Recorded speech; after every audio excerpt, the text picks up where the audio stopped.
Hello friends, मैं हूं Syed Waseem Ali. News time YouTube channel के लिए आप लोगों से सबसे पहले मैं गुजारिश करूंगा कि मेरे चैनल को सब्सक्राइब कर लें, बेल आइकन को प्रेस कर लें ताकि हर इम्पोर्टेंट न्यूज़ आपको मिलती रहे। साथियों, आज हम मौजूद हैं अलीगढ़ मुस्लिम यूनिवर्सिटी के एडमिनिस्ट्रेटिव ब्लॉक के सामने। ये एडमिनिस्ट्रेटिव ब्लॉक है जिसके गेट पर इस वक्त मैं खड़ा हुआ हूँ। इस वक्त मैं खड़ा हुआ हूँ और अलीगढ़ मुस्लिम यूनिवर्सिटी के जो एम्प्लॉई हैं वो पिछले 28 दिन से यहाँ धरना दे रहे हैं।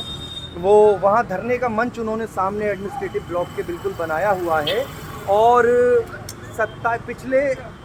आज 28 दिन हो गए।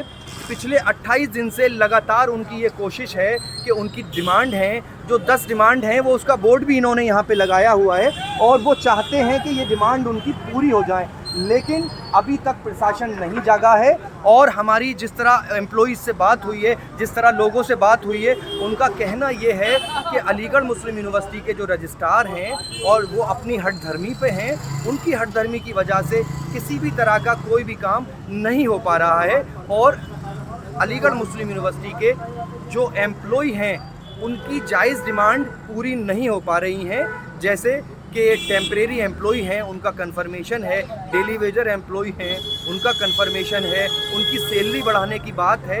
यानी कि कह सकते हैं कि तकरीबन 3500 एम्प्लॉय इफ़ेक्टेड हैं जो अलीगढ़ मुस्लिम यूनिवर्सिटी में पिछले 5 साल, 10 साल, 20 साल, इवन के 34 साल तक से नौकरी कर रहे हैं। लेकिन अभी इनके 28 दिन के धरने के बावजूद भी प्रशासन नहीं जागा है और अलीगढ़ मुस्लिम यूनिवर्सिटी के वाइस चांसलर, रजिस्ट्रार या किसी और अथॉरिटी ने इनसे बात करने की कोशिश नहीं की है। हालांकि एम्प्लॉय का कहना ये है कि ये धरना तब तक नहीं हटेगा जब तक कि हमारी डिमांड्स पूरी नहीं हो जाएंगी। और इन्होंने अगले हफ्ते यानी कि दिसंबर के फर्स्ट वीक में एक ऐलान किया है कि अलीगढ़ मुस्लिम यूनिवर्सिटी की ये स्ट्राइक करेंगे और स्ट्राइक भी फुली शटडाउन वाली करेंगे। इनके नेता यहाँ फैसल गांधी साहब, राश मसूद साहब, अमजद क्रांतिकारी साहब वगैरह खड़े हुए हैं। हम चलते हैं सीधे इनके पास और इनसे ही पूछेंगे कि आखिर मामला क्या है और क्यों इतने दिन से आप लोग धरने पर बैठे हैं। सबसे पहले हम आएंगे राश मसूद साहब की तरफ कि राश मसूद साहब ये बताइए कि आप लोग इतने दिन से जो धरना दे रहे हैं, बोलो, अरे तुम बोलते रहो यार, ये छोड़ दो। ऑन करिए। मशहूद रास भाई के पास हम आए हैं और मशहूद रास भाई से पूछेंगे। मशहूद भाई ये बताइए कि 28 दिन हो गए, आखिर क्या वजह है कि प्रशासन ने आपकी कोई खैर खबर नहीं ली? अलीगढ़ मुस्लिम यूनिवर्सिटी के प्रशासन अपने द्वारा किए गए कुकृत्य में खुद फंस चुका है। अब लोग जाग गए हैं। नॉन टीचिंग के तमाम हमारी कमेटी जागने से क्या मुराद है? अब तक सो रहे थे? हाँ, अब तक सो रहे थे, कुंभकर्ण की नींद। उनको ये लग रहा था कि नॉन टीचिंग के लोगों को अपने रूल्स और रेगुलेशन के बारे में नहीं पता, लेकिन जब हमारे नेता ऐसे अच्छे अच्छे लोग निकल कर आए और जो उनसे आंख से आंख मिला के उनके झूठे सवालों के सही जवाब देकर पेपर वर्क कर कर जब आए हैं तो उनके पसीना आ गया है। अच्छा, अगर उनको पसीना आ गया है तो वो फिर भी आपसे मिलने की कोशिश नहीं कर रहे, आपको बुला नहीं रहे। अमजद क्रांतिकारी साहब, आप बताइए कि जब उनको पसीना आ गया है तो आपको मीटिंग के लिए, टेबल टॉक के लिए बुला क्यों नहीं रहे? वो जेल से बचना चाह रहे हैं। मतलब प्रशासन जेल से बचना चाह रहा है? एमयू प्रशासन, आपका मतलब है अलीगढ़ मुस्लिम यूनिवर्सिटी के वाइस चांसलर, रजिस्ट्रार, एफओ जो एडमिनिस्ट्रेटिव बॉडी है वो जेल से बचना चाह रही है। ऐसा क्या उन्होंने कांड किया है? फाइनेंस ऑफिसर, उन्होंने ऐसा कुछ काम किया है जिसकी वजह से वो जेल जा सकते हैं? जी, उन्होंने हमारे जो अनाउंसेस रोके हैं, अपने आप को जेल से जाने के लिए, बचने के लिए रोके हैं। अच्छा। इनका कहना है कि एम्प्लॉय के अलाउंसेस इसलिए रोके गए हैं कि कहीं वो जेल ना चले जाए। खैर, इसको और वाज़ेह करेंगे। एक युवा नेता और खड़े हैं जो उभरते हुए, अफ़ू, मैं उनसे भी 2 मिनट की बात करके फिर फैसल गांधी साहब की तरफ आऊँगा। अफ़ू साहब, ये बताइए कि आखिर आपका ये 28 दिन का धरना जो चल रहा है, 28 दिन के धरने में क्या आपको मिला अब तक? अभी तक हमें कुछ नहीं मिला, लेकिन नाउम्मीद है। इंशाल्लाह इंतज़ामिया के ज़रूर एक बार इंतज़ामिया ये सोचेगी अपने एम्प्लॉइज़ के लिए और इंशाल्लाह हमारे काम होंगे। जब तक हम यहाँ से नहीं जाएंगे, जब तक हमारी मांगे पूरी नहीं होंगी इंशाल्लाह। चलिए, अब हम चलते हैं। एक चीज़ और वसीम भाई, फाइनेंशियल एम्बेसमेंट के बारे में जो बता रहे हैं अमजद भाई, ये ऊपर से और नीचे तक इसमें सब लिप्त है। और इंशाल्लाह रहमान जब इनकी फाइलें खुलेंगी तो ये जेल में जाएंगी। चलिए अब हम चलते हैं जो इस एजिटेशन को, इस आंदोलन को लीड कर रहे हैं मोहतरम फैसल गांधी साहब, उनसे हम सीधा सवाल ये करेंगे कि फैसल गांधी साहब 28 दिन आपके धरने को हो गए, 28 दिन में आपने क्या खोया और क्या पाया? हमने पाया है, खोया तो कुछ है नहीं। जैसे कि ये 28 दिन हो गए ना, ये तो ये सोच रहे थे कि 2 दिन में ये धरना खत्म हो जाएगा जी, तो 2 दिन की जगह 28 दिन हो गए। अगर ये समझ रहे थे कि धरना बहुत, जैसे कि इन्होंने अपने ही आदमी बैठा ले और अपने आदमी उठाए और धरना ख़त्म हो गया दिखाने के लिए, लेकिन ये नॉन टीचिंग के कर्मचारी हैं। ये समस्या इन्होंने पैदा करी है, तो समस्याओं का समाधान भी इन्हें करना है, एम्प्लॉय को नहीं करना है। अच्छा एक बात मेरा आपसे सीधा सवाल ये है, मैं आपसे पूछना ये चाहूँगा कि जब आप लोग जैसे कह रहे हैं कि एक आदमी को 25 साल हो गए, एक आदमी को 30 साल हो गए नौकरी करते हुए और वो कंटिन्यू नौकरी कर रहा है, उसको सारे अलाउंसेस मिल रहे हैं, स्केल पे सैलरी मिल रही है, तो अब कौन सी परेशानी आ गई कि 30 साल से जो हो रहा है या 50 साल से जो हो रहा है उसमें अचानक से ब्रेक लग गया और अलाउंसेस रुक गए, उसके एक्सटेंशन रुकने की बात आ गई? ऐसा क्या टेक्निकल पेच आ गया या ऐसी क्या बड़ी बात हो गई? कोई टेक्निकल पेच नहीं आया जी। ये नाहल जब अधिकारी बैठ जाएंगे जी, तो ये प्रॉब्लम तो आएगी। जो जानते नहीं वो मानते भी नहीं। अच्छा तो ना अहल कौन से अधिकारी हैं? भाई जो अलाउंसेस दे रहे हैं, जो सैलरी जिन्होंने, जो इसके जिम्मेदार हैं। अच्छा भाई जो जिन्होंने अलाउंसेस रोके हैं या जिन्होंने आपके हाई पावर कमेटी की रिपोर्ट को जो है बजाय इसी में रखने के वेट करने के लिए भेज दिया, समझे? चलिए एक सवाल मेरा ये है आपसे कि आप कह रहे हैं कि कोई टेक्निकल प्रॉब्लम नहीं है, तो आपने उनसे अपने पेपर्स के साथ टेबल टॉक क्यों नहीं की, और अगर की तो वो क्यों नहीं मानी? पिछले 11 महीने से टेबल टॉक ही कर रहे थे। तो क्या वजह रही वो नहीं माने? ये तो वो बताएंगे कि वजह क्या रही।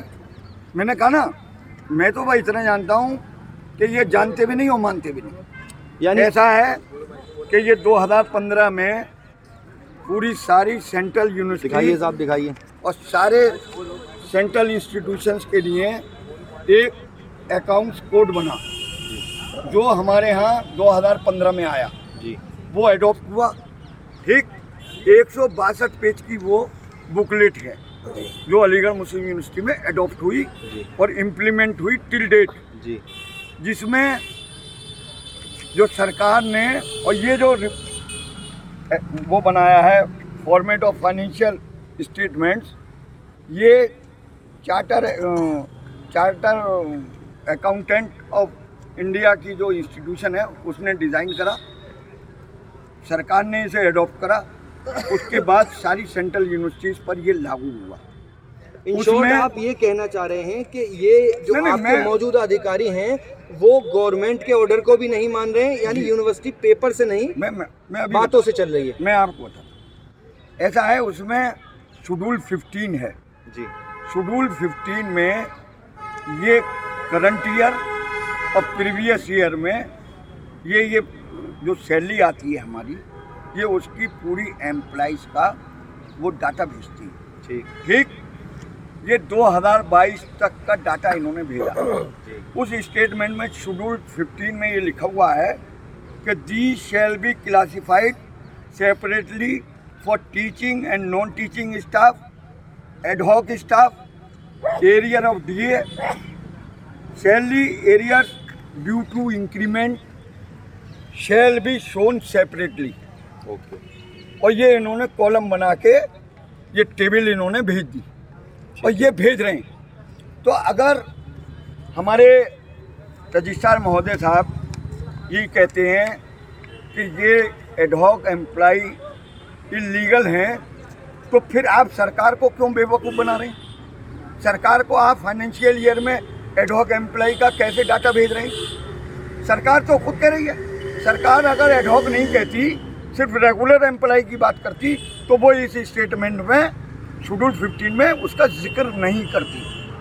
अभी एक रिसेंट ऑर्डर हुआ है डीए का डीए में ये लिखा हुआ है कि एम्प्लॉय, उसमें कहीं नहीं लिखा हुआ रेगुलर एम्प्लॉय। चलिए, तो ये एक बात बस मैं आखिरी आपसे ये पूछना चाहूँगा कि जब सब कुछ आपका ठीक है, आप पेपर दिखा रहे हैं, गवर्नमेंट के ऑर्डर दिखा रहे हैं, तो आपकी जो अथॉरिटी है, आपका जो एडमिनिस्ट्रेशन है एमयू का, वो इन बातों को मानने को तैयार क्यों नहीं है? देखिए, अथॉरिटी तो मान नहीं है।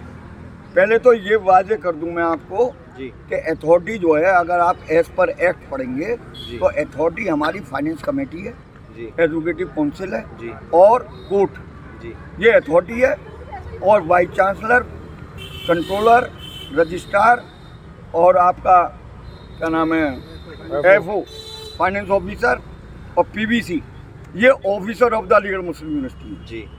तो ये अथॉरिटी नहीं है, ये अथॉरिटी की नहीं मान रहे। नहीं तो फिर आपकी गवर्निंग बॉडी जो ईसी है, वो कोई रेजोल्यूशन पास क्यों नहीं करती है इन ऑफिसर्स के खिलाफ? अरे भाई, अब एक देखिए, ऐसा है, वो हाउस में उन्होंने अलाउंसेस के लिए कहा, ये नहीं मान रहे, उसके बाद कोई मीटिंग नहीं हुई। नहीं मानने से Ordinary- क्या मतलब है? EC supreme body of Aligarh Muslim university, officer नहीं मान रहे, ये क्या बात? ये हठधर्मी पर हैं, न ये एफसी की मान रहे, न ये ईसी की मान रहे, न ये वाइस चांसलर की 1903 को मान रहे। हम तो डॉक्यूमेंट्री एविडेंस दे रहे हैं ना। यानी कुल मिला के वजह ये यह है कि हठधर्मी लड़ाई हठधर्मी और ईगो की है। बस। बहुत शुक्रिया फैसल गांधी साहब। ये फैसल गांधी साहब थे और इन्होंने बताया कि अलीगढ़ मुस्लिम यूनिवर्सिटी में जो इस वक्त हालात क्रिएट हुए हैं, उसकी वजह सिर्फ ये है कि यहाँ के जो ऑफिसर हैं, यहाँ का जो एडमिनिस्ट्रेशन है, वो किसी भी बात को मानने के लिए तैयार नहीं है और एम्प्लॉइज़ के हक़ में जो बातें हैं उनको संजीदगी से नहीं लिया जा रहा है, या फिर ये कह सकते हैं कि जो एडमिनिस्ट्रेशन में अधिकारी हैं उन्होंने अपनी ईगो का इशू बनाया हुआ है, या फिर अपनी ईगो पर लिया हुआ है इस बात को। इसका फैसला तो आने वाला वक्त करेगा कि ये धरना कब तक चलता है और अधिकारी इनकी बात कब तक मानते हैं, कब तक नहीं मानते। मैं सैयद वसीम अली, न्यूज़ टाइम के लिए बहुत शुक्रिया।